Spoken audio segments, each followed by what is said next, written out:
Moi, quand je suis rentré à l'AFD, pour dire les choses, c'était il y a 35 ans, c'était un autre monde, et c'était une institution, alors institution publique déjà, mais c'était une institution d'hommes blancs.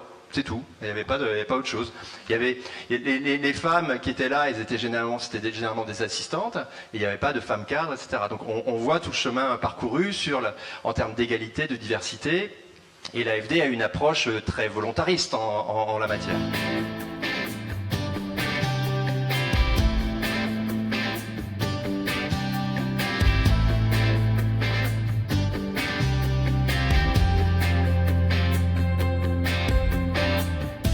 J'étais ravie de participer à cet événement. Je trouve l'initiative particulièrement utile actuellement. Je suis persuadée que la diversité est une richesse et une chance. Et avec le Club Kécho, ils le disent haut et fort. Donc bravo à cette initiative. Mon ressenti sur cette soirée, il est extrêmement positif, bien évidemment. J'ai trouvé ça très bien qu'on ait une soirée qui soit dédiée à la question des origines, mais de manière très factuelle, à travers une étude qui nous prouve par A plus B, qu'est-ce qui se passe dans une organisation, et en l'occurrence celle de l'AFD. L'enseignement que j'en retire, c'est l'impérieuse nécessité de travailler la question de l'origine dans les politiques diversité, équité, inclusion, et en fait, cette étude-là nous montre que c'est possible. Si on reprend la base, depuis 2012, on a un rapport de la CNIL et du Défenseur des droits disant on peut faire des mesures relatives aux origines dans la société française, avec des garde-fous bien évidemment, mais c'est possible. Donc, il n'y avait plus de débat technique depuis 2012 sur notre capacité à faire ce genre d'études. Pourtant, jusqu'à encore très récemment, on entend très souvent des responsables dire on ne peut pas faire, les statistiques ethniques sont interdites, donc on ne peut rien faire. Donc le caractère innovant, c'est de venir dire concrètement, voilà la preuve par A plus B, Bénur et moi on n'est pas en prison, on n'a pas été attaqué par qui que ce soit, donc c'est bien la preuve qu'aujourd'hui en France, il y a des solutions techniques qui permettent de mesurer les inégalités d'origine. Au regard du contexte actuel, en fait, je pense qu'on a besoin d'avoir ce genre d'échange, en fait, pour pouvoir être, on va dire, au fait des choses, et aussi savoir qu'il y a d'autres personnes comme nous, en fait, qui ont traversé ce que nous vivons actuellement. Et d'avoir ces échanges-là inspirants, ça ne peut que nous grandir dans ce que nous faisons. On se rend compte dans quasiment toutes les catégories que les personnes d'origine extra-européenne ont des niveaux de rémunération qui sont entre 1% et 18% moins importantes que les personnes d'origine européenne. Okay, en moyenne, donc on arrive vraiment à objectiver qu'il y a un écart. Encore une fois, j'insiste, c'est pas que l'AFD discrimine à tour de bras, il ne faut pas que vous sortiez avec ça dans votre tête, c'est l'implantation des inégalités, et les statistiques le montrent, et donc c'est comment on va réussir à le corriger. Mais c'est fort probable que vous ayez exactement la même chose dans vos boîtes. Ça met une entreprise face à un choix. Soit on fait l'autruche, soit on cherche des solutions. Et heureusement, je suis contente d'entendre que l'AFD est dans la démarche de chercher des solutions. Et j'ai trouvé que c'était très, même si Étienne dit que ce sont des questions basiques, la ventilation des ressentis par les origines, ça donne des données, mais vraiment importantes. D'une part, je trouve que l'étude qu'a fait l'AFD, qui est une première en France, d'interroger les gens en leur demandant de se positionner, donc leurs agents, sur leur perception, leur ressenti par rapport à d'éventuelles discriminations professionnelles, salariales ou autres au sein de l'agence dans un mode déclaratif, c'est innovant, parce que personne n'a osé le faire.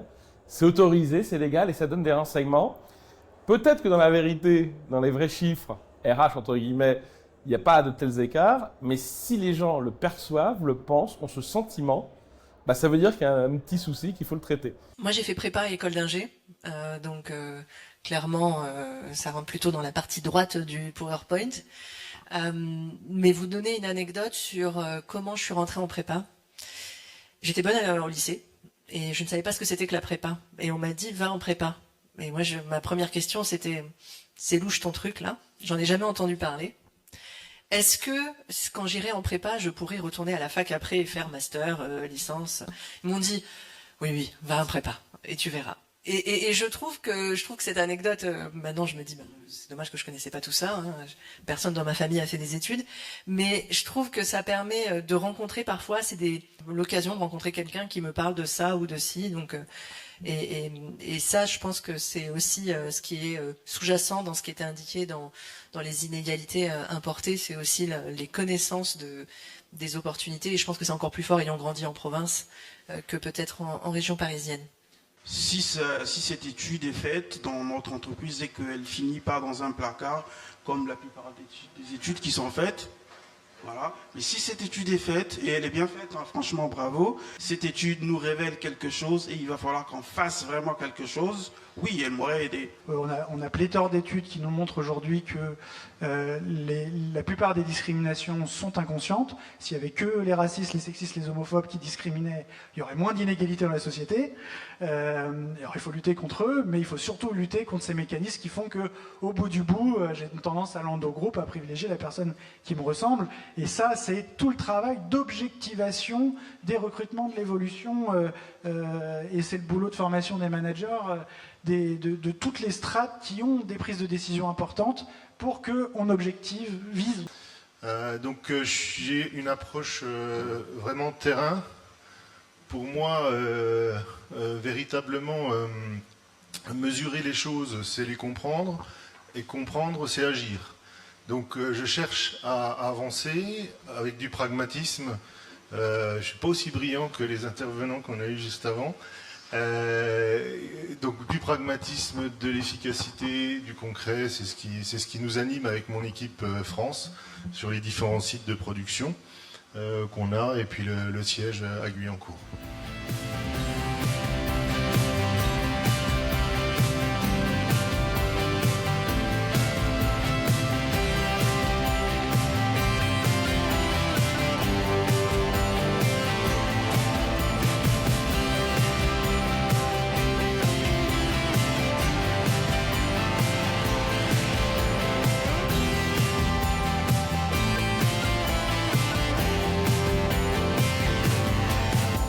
Je trouve que c'est un événement qui est très utile, qui est même nécessaire. Donc pour moi, c'était une source d'inspiration. Et qu'est-ce que je vais en retirer? Eh bien, je dirais que par rapport à EY, il y a quand même énormément de pratiques qui font écho à ce qu'on a évoqué ce soir. Donc c'est plutôt un encouragement à poursuivre ce que l'on fait, à accélérer, et donc une source de motivation rafraîchissante, je dirais.